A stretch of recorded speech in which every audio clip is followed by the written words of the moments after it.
Isang magandang araw sa inyong lahat!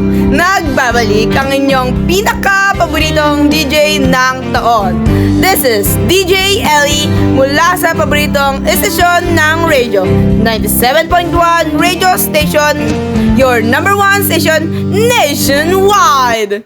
Isa na namang panibagong araw at panibagong kwento ang ating mapapakinggan na magdudulot ng kilig at inspirasyon sa inyo. Ang kwentong ito ay pinamagatang I Love You, My Mortal Enemy mula sa ating napakagandang sender na itago na lang natin sa pangalang Heart. Halina't makinig at makipagkwentuhan. Dito lang yan sa 97.1 Radio Station. Dear DJ Ellie, nais kong ibahagi ang kwento ng aking buhay pag-ibig dahil alam ko na maaari itong maging inspirasyon ng nakararami, lalo na sa mga taong takot umibig o itinatago ang nararamdaman para sa isang taong kanilang nagugustuhan. Ito ang kwento ng aking buhay. Oy Heart, alam mo na ba ang latest ngayon? Latest? Hindi. Ano ba yun? Girl, may poging transfer. Nakita ko na siya before sa Facebook, pero mas pogi siya sa personal. Hay nako, Crystal. Alam ko na yung binabalak mo. You know me. Okay, bye. Siya si Crystal, my best friend. Mukhang masungit at mataray, pero mabait. First year na kami ng college at parehong architecture ang course namin. Uy, Heart, bakit ka mag-isa? Di ba obvious? Malamang dahil wala akong kasama. Haha, ganyan ka na. Epekto ng walang jowa. Hahaha. Siya naman si Iris, ang lalaki kong best friend na heartthrob sa campus, matalino, pogi at tinaguroang chick boy. Good morning, class. I just want to remind all of you that your project will be submitted next week. After naming mag-lesson ay break time na namin, kaya dumiretso na ako sa library. Habang pilit kong inaabot yung librong gusto kong basahin ay bigla na lang may mabut nun. Paglingon ko, shoota, ang gwapo. Thanks. It's not for you. Wait, ako ang nauna. No, you're not. Hoy, kung sino ka man, akin na yan. Ako ang nauna. Kukunin ko na sana sa kamay niya pero itinas niya kaya di ko mabot pero pilit ko pa rin inaagaw. Akin na! Akin yan! No, it's mine. Ay we, sige nga, asan pangalan ha? Sir, ma'am, may problema po ba? Bawal po dito ang maingay. Pwede po lumabas muna kayo? Pasensya na po kayo manong guard. Kasalanan po talaga nitong lalaking... Asan na siya? Ma'am, kung may problema po kayo, wag po kayo dito gumawa ng gulo. Hay, visit naman, yari talaga sa akin yung lalaking yun. Akala ko pa naman mangyayari sa akin yung malaki drama. Life, paasa ka! Good morning, class. Just what I said before, today is the summation of all the projects that I assigned to all of you. After mag-discuss ni ma'am, ay dumiretso na ako sa kantin. Oy, Bes! Oh, Crystal, ba't parang ang saya mo? Naalala mo yung kinuwento ko sa'yo before yung poging transfer? Hay nako, nakita mo na ba? Hay, nako, crush na crush ko na talaga yon. Balita ko ang tarilo daw nun. Sa Carlo, ang course plus sobrang gwapo, Teo Montero. Hays, kanina pa daldal ng daldal sa akin si Crystal tungkol dun sa Teo na yun. Mukha bang alam ko? Pagkatapos kong kainin ng burger at fries ko, ay umalis na ako papunta sa room. Hawak-hawak ang aking milkshake. Aray! Ano bang problema mo? Ikaw na naman? Bayaran mo yung milkshake ko. Ayan oh, nalaglag gawa mo. Uy, Teo. Tol, saan ka ba galing? Mga tol, tara na. Uy, Teo. JF mo? No, yak. Tol, kung ayaw mo, sa akin na lang. Hi, miss. Sira, pati ba naman yan papatulan mo? Bakit? Ang ganda kaya niya? Di, gusto mo lang Teo eh. Yak. Ay, grabe siya makayak oh. Feeling ang gwapo-gwapo. Well, totoo naman yun, pero kahit na. Wait, siya pala yung Teo na tinutukoy ni Crystal. Gwapo nga, pero pangit naman ang ugali. Pumunta na lang ako sa classroom, kahit di pa nababayaran yung milkshake ko. Bad trip talaga. Hay nako, Monday na naman. Sana naman di ko makita yung mokong na Teo na yon dahil alam kong masisira lang ang araw ko. Hey, ikaw si Heart, di ba? Oo, bakit? So, ikaw pala. Anong meron sa'yo? Di ka naman pala kagandahan. Teka, sino ka ba? Problema mo? Ikaw ang problema ko. Layuan mo si Teo. Ha? Pinagsasabi mo?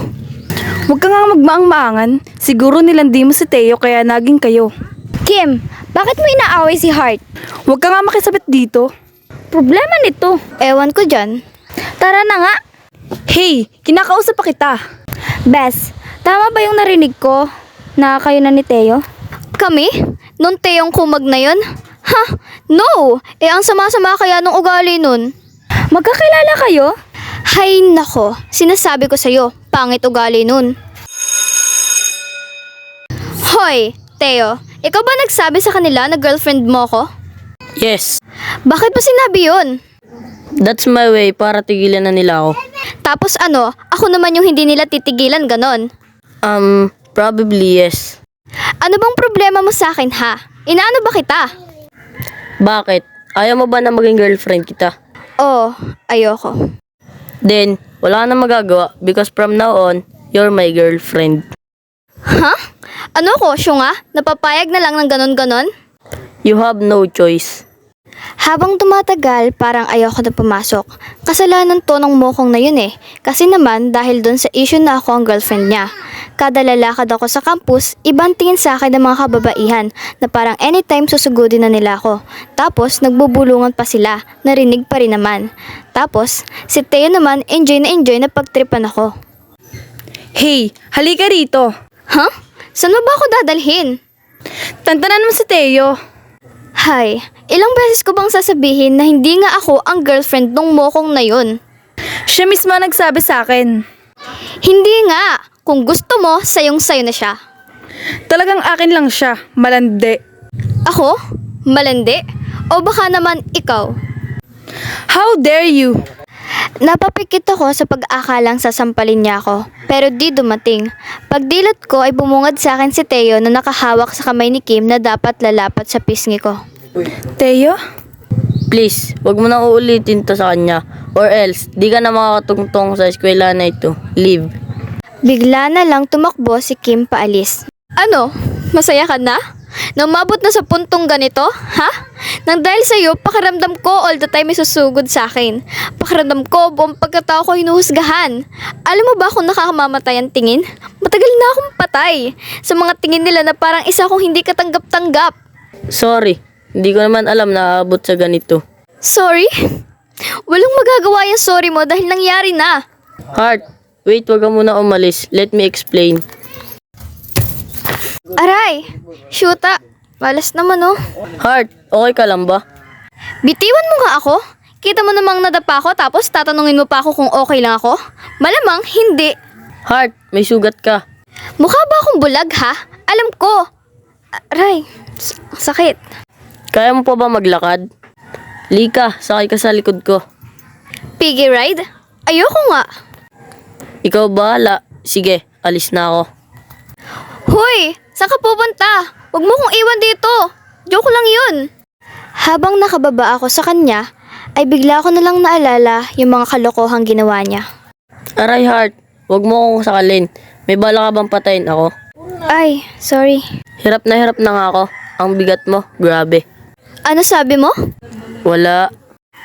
Binaba niya ako sa isang bench at umalis saglit para kumuha ng mga panggamot para gamutin ako. Habang ginagamot niya yung sugat ko, na-realize ko na may good side din naman pala itong mukong na to na tinatago. Matalino naman siya. Medyo masungit ang muka dahil laging seryoso, pero itong nasarapan ko, heights. Bakit bang gwapo ang amukan ng mukha nito? Ang hirap tuloy magalit. Uy, okay ka lang? Kanina ka pa tulala at nakangiti dyan. Ha? Wala. Okay lang ako. Naupo siya sa tabi ko na dahilan ng pagbilis ng tibok ng puso ko. Sorry, hindi ko talaga alam na aabot sa ganito. Babawi ako, promise. Simula nun, bumabawi na talaga siya at ginagawa niya ang lahat kahit hindi na naman kailangan pa. Matagal ko na siyang napatawad. Alam ko yun sa sarili ko. naging close kami hanggang sa... Bakit ka ba kasi nakikipag-away?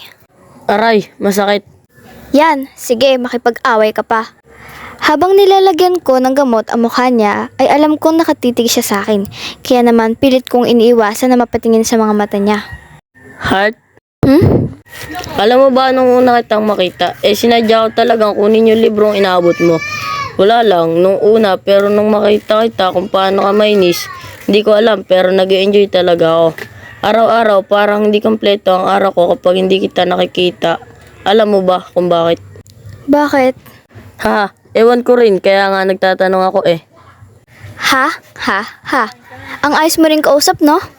Pero isa lang ang sinisigurado ko, Di ko siya nilingon at pinagpatuloy lang ang ginagawa ko. mahal kita. Ha? Miss Heart Salvatera, o mas magandang tawagin kong may immortal enemy. Ako si Teo Montero na humihingi ng permiso kung pwedeng manligaw sa'yo. At yun na nga. Nung una, ayokong pumayag kasi ang alam ko, crush siya ni Crystal. Pero nung malaman kong okay lang sa kanya dahil simpleng crush lang naman, ay pumayag rin ako. Nanligaw sa akin si Teo at hindi ko maitatanggi na may nararamdaman na din ako sa kanya. At hindi rin nagtagal ay naging kami. At ngayon, isa na akong ganap na architect at siya naman ay lawyer. Marami pa kaming naranasan na paghihirap nun, pero hindi yun naging hadlang para sa aming pagmamahalan. At alam ko na siya na ang aking panghabang buhay. Hay, nakaka-touch naman. Grabe, naniniwala na talaga ako na di malabong magkatuluyan ang mag-away. Hello naman dyan sa mga nakikinig. Gising pa ba kayo? Sana ay nagbigay ligaya sa inyo ang kwento ni Heart. Ito si DJ Ellie, 97.1 Station Nationwide.